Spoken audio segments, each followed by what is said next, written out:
দফার দাবিতে আজকে এখানে হাজির হয়েছি। আমরা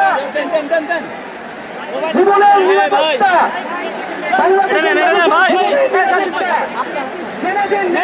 প্রতিষ্ঠার জন্য আমরা এক দফার সিদ্ধান্ত উপনীত হয়েছি।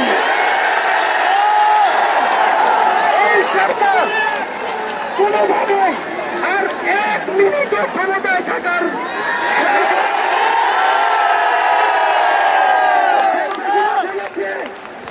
গণভবনের দরজা খোলা আছে।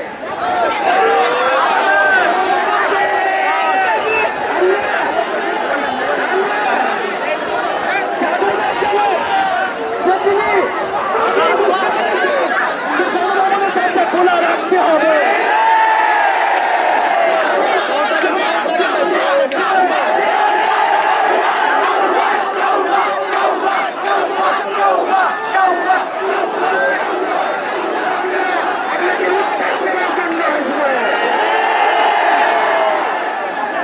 বন্ধুগণ,